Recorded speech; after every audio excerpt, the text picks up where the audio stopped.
로스팅 프로파일의 중요성을 알아보기 위해서 커핑까지 다 해봤거든요. 커피 등급에 따라서 9세트 이렇게 해봤는데 좀 배가 많이 부르네요. 확실히 이제 프로파일의 중요성은 먹어보니까 확실히 이해가 됐던 것 같아요. 그러니까 프로파일을 잘못 설계했을 때 이제 생두를 고르냐 못 고르냐, 로스터분들이 좀 굉장히 좀 치명적일 수 있는 거고, 또 홈 로스터분들도 마찬가지시겠죠. 아까 이제 소개해주신 이제 세 가지 프로파일을 보니까 하이엔드 스페셜티 프로파일은 저온에서 투입하셔서 이제 200도 초반에 비슷하게 좀 배출을 하셨었는데, 지금 커머셜 프로파일을 보면 고온에서 투입하셨다가 살짝 내려서 다시 이렇게 올라가시더라고요. 혹시 이것도 의도하고 해서 설계하신 건가요? 로스팅 설계는 어떤 로스팅을 할 것인지가 이미 딱 정해지면은 로스팅 시간이랑 이제 배출 온도 그리고 DT까지 사전에 미리 설계가 되는데, 이제 그 정도로 이제 로스팅을 하기 위해서 그 앞서서 어떻게 진행이 되어야 되는가를 맞춰서 설계를 했더니 그런 모양이 된 겁니다. 하이엔드와 이제 스페셜티 프로파일은 이게 발열 구간이 그렇게 길지가 않고요. 네. DT가 좀 짧고 상대적인 저온에서 로스팅이 종료가 되다 보니까 이제 내부가 익을 기회가 적습니다. 그래서 내부를 초반에 충분히 이제 열을 가해줘서 최대한 분해돼야 할 성분들이 분해되고 수분도 원활하게 배출이 될 수 있도록 상대적으로 저온에 투입을 해서 좀 많은 열이 가해질 수 있도록 세팅을 하게 된 거고요. 그래서 전체적으로 ROR이 높게 이제 흘러가게 됩니다. 커머셜 프로파일은 캐러멜라이징이 되면서 내부가 익을 만한 그런 기회가 더 많습니다. 더 높은 온도에 DT도 더 기니까요. 그래서 조금 상대적으로 좀 덜 익혀야 될 필요가 있는데 나중에 가서 익을 거니까. 근데 그렇다고 해서 무작정 너무 짧게 가도 이제 적정하지가 않아요. 변화하는 시간을 벌어줘야 되기 때문에 이제 투입에서부터 화학적인 변화, 마이야르 반응이 일어나기까지 그때까지의 시간을 어느 정도 확보를 해주면서도 이제 열이 너무 많이 들어가거나 너무 적게 들어가거나 하지 않도록 열 분배를 하려다 보니까 이제 그런 그래프가 이제 만들어지게 된 겁니다. 아무래도 이 디벨롭먼트 구간에서는 좀 생두의 내부까지 열이 좀 잘 전달되다 보니까 배출 온도를 기준으로 좀 사전에 열을 조절했다고 보면 되겠네요. 네, 정확해요. 그럼 투입 온도가 이제 낮은 이유는 이제 초반부터 열을 막 끌어올려서 이제 내부에 안 익을 걸 대비해서 이제 그것도 의도하시고, 하이엔드랑 스페셜티는 그렇게 의도하신 거고, 커머셜 프로파일은 이제 충분히 DTR을 가져가시기 때문에 이제 고온으로 이렇게 투입하셨다가 열 조절을 살짝 내리신 것도 그러면 좀 스쳐 지나간다는 표현이 맞는 건지, 이제 건조 단계 때 너무 높게 되면은 막 그 수분이 많이 남아있거나 그러기도 하나요? 투입 온도가? 또 너무 높게 투입을 하게 되면은 그렇죠. 이제 겉이 너무 빠르게 이제 말라버리고 말라버릴 곳이 온도가 급격하게 오르거든요. 상대적으로 수분이 많은 부위가 온도가 좀 더디게 오르게 되고, 그래서 이제 외부는 로스팅이 정상적으로 진행되는 것처럼 보이지만 내부는 로스팅이 진행이 좀 더디게 일어나는 언더 디벨롭이 될 수도 있습니다. 분배를 좀 적정하게 해준 거죠. 어쨌든 로스팅 할 때 이제 좀 빼놓을 수 없는 게 이제 아무래도 열을 전달하는 거다 보니까 이제 생두의 물리적인 특성 무시할 수 없죠. 그렇죠. 매우 중요하죠. 뭐 예를 들면 생두 스크린 사이즈, 수분, 그다음에 밀도에 따라서 프로파일을 다르게 하실 것 같기도 한데, 저 세 개의 프로파일 기준으로 뭐 이렇게 좀 차이를 두시는 게 있나요? 물리적인 특성에 따라서? 기본적으로 제가 모든 로스팅을 할 때 크기 변수, 수분 변수, 그리고 경도 변수를 가지고 합니다. 그래서 밀도와 경도를 구분을 해야 될 필요가 있는데요. 밀도는 얼마나 물질들이 밀집이 돼 있는지, 이 공간에 생두 한 알에 얼마나 많은 성분들이, 물질들이 들어차 있는지, 빼곡하게 있는지에 대한 지표고, 경도는 이제 뭐가 많든 적든 이게 얼마나 딱딱한지에 대한 지표예요. 여기서 이제 밀도가 높으면 경도도 높지 않나라고 생각을 할 수도 있지만, 반대인 경우도 이제 충분히 많이 있습니다. 그래서 되게 가벼운 것 같은데 로스팅을 해보면은 계속 언더가 나더라. 그런 커피들이 있어요. 이제 그런 경우는 밀도는 낮지만 경도는 높은 생두에 해당을 합니다.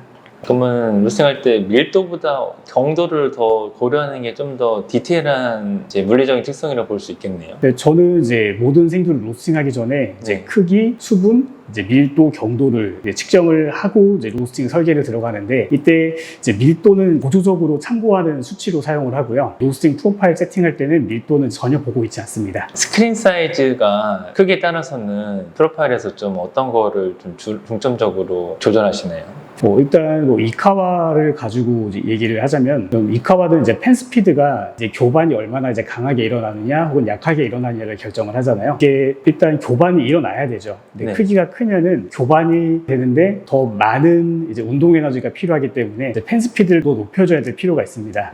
반대로 작은 생두는 조금 더 이제 힘이 적어도 잘 돌아가겠죠. 그래서 네네. 펜 스피드를 조금 더 낮춰줄 필요가 있고요. 그리고 온도도 중요한데, 네. 이제 크기가 크면 클수록 열이 표면에서부터 중심부까지 이동해야 될 거리가 더 늘어나지만, 근데 상대적으로 표면적은 이제 줄어들어요. 원두 분쇄 생각하시면 이해가 쉬울 겁니다. 네. 분쇄를 더 가늘게 할수록 더 입자 자체는 더 작아지지만 표면적은 전체 표면적은 넓어진다. 반대로 굵게 분쇄를 하면은 이제 입자 하나하나의 크기는 더 커지지만 전체 표면적은 더 이제 좁아진다 하는 게 이제 생두도 마찬가지입니다. 크기가 클수록 열을 흡수하는 효율이 낮아지기 때문에 좀 더 투입 온도를 더 낮춰서 네. 더 많은 열이 들어갈 수 있도록, 이제 이카와는 투입 온도만 딱 낮추면은 이제 더 열을 많이 넣어주는 시스템으로 이게 작동이 되거든요. 배기온도 기준으로. 그래서 투입 온도를 더 낮춰주고, 생두 크기가 작으면 작을수록 열을 흡수하는 효율이 더 높아지니까 네. 투입 온도를 더 높여서 가열이 조금 더 덜 되도록 설정을 해주고 있습니다.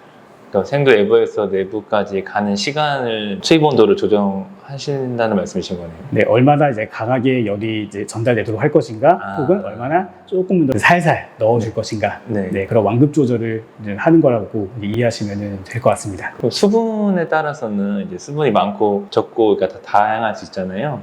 이때는 좀 어떤 요소를 좀 컨트롤 하시나요? 수분이 많으면은 네.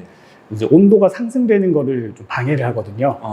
네, 그래서 수분을 이제 충분히 이제 건조를 시켜줘야지 이후 로스팅 진행에 좀 안정적으로 될 수 있기 때문에, 이제 옐로우 포인트가 되기 전에 건조 구간에서 수분을 최대한 많이 배출시켜 주는 것, 또 이제 수분이 적은 생두는 이후에 화학 반응이 진행이 될 때 좀 적정하게 수분이 좀 남아 있을 수 있도록 과하게 건조되지 않도록 조절해 주는 게 좀 중요한데, 이때 이제 투입 온도랑 건조 구간의 길이, 이 두 가지를 조절을 합니다. 좀 이제 수분이 많은 생두는 건조가 더 많이 돼야 되니까 투입 온도를 조금 더 낮추고 건조 구간의 길이를 조금 더 길게 해서 더 오랫동안 더 많은 열 에너지가 수분을 더 많이 뺄 수 있도록 유도를 해주고요. 반대로 네. 수분이 낮으면은 너무 과하게 건조되지 않도록 시간을 조금 더 짧게, 투입 온도를 조금 더 높여서 조금 더 적은 열 에너지가 좀 건조에 좀 작용을 하도록 조절을 합니다. 마지막으로 그럼 경도에 따라서는 좀 어떤 요소를 좀 더 컨트롤 하시는 편이세요? 경도는 이제 디벨롭먼트를 조절을 합니다. 경도라는 거는 얼마나 딱딱한가를 이야기하는 거기 때문에 1차 크랙 때 크랙이 터지면서 센터까지 딱 열리잖아요. 이제 경도가 높으면은 열리는 게 더디거든요. 반대로 경도가 낮으면은 열을 조금만 받아도 쉽게 열립니다. 네. 근데 열린 다음에 내부에 있는 수분이 대부분이 이제 방출이 되면서 온도 상승이랑 화학적인 변화가 좀 빠르게 일어나게 되는 조건이 갖춰지거든요. 네. 그러니까 경도가 낮아서 1차 크랙이 쉽게 터지는 생두다. 그러면은 좀 빠르게 변화가 일어나겠죠. 이제 디벨롭먼트가 이제 길어지면 안 되는 겁니다. 그러면은 오버 디벨롭먼트가 될 수 있어요. 그리고 또 변화가 빠르게 일어나다 보니까 이제 다른 좀 중경도의 생두보다 저경도의 생두가 조금 더 이제 1도, 1도에 예민할 수도 있습니다. 그래서 어쩔 때는 배출 온도 자체를 조금 더 낮춰줘야 될 필요가 있고요. 제 경우에는 뭐 1도 정도, 이제 그 정도 낮춰서 하고 있습니다.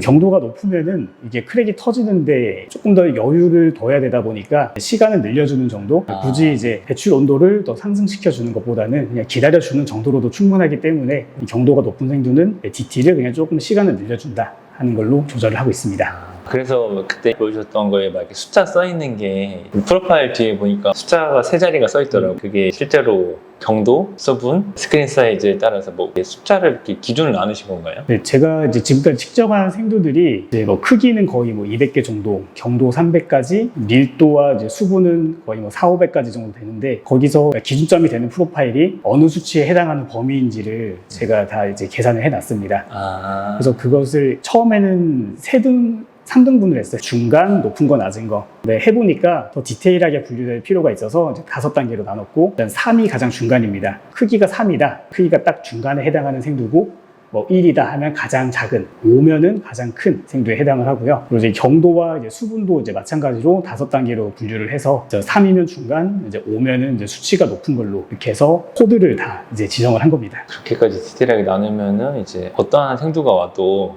좀 로스팅 디펙트가 날 확률은 거의 없겠네요. 세부적으로 물리적인 특성까지 고려하셔가지고. 네, 특히나 제가 감으로 이거는 측정된 것보다 실제로는 더 이제 작을 것 같은데 라는 생각을 해서 측정된 거는 이제 5단계에 해당이 되지만 제 눈으로 볼 때 4단계였어요. 네. 그래서 혹시 모르니까 둘 다 볶아보자 라고 했는데 제가 수치해졌습니다. 네, 감을 믿으면 안 되더라고요. 네. 네. 그래서 이제 이게 측정을 해서 그 측정 결과 값대로 이제 로스팅을 하게 되면은 네. 이제 성공 확률은 모르겠지만 최소한 실패 확률은 훨씬 더 이제 낮출 수가 있다. 네. 이렇게 샘플 로스팅에 대해서 정말 이렇게 디테일하게 생도의 등급에 따라서 하이엔드, 스페셜티, 커머셜 등급에 따라서 어떤 걸 중점적으로 봐야 되는지 세 가지 프로파일, 각각 커핑까지 해주시고 이제 프로파일에서 상세하게 알려주셔서 정말 감사합니다. 감사합니다. 영상 마치겠습니다. 감사합니다. 감사합니다.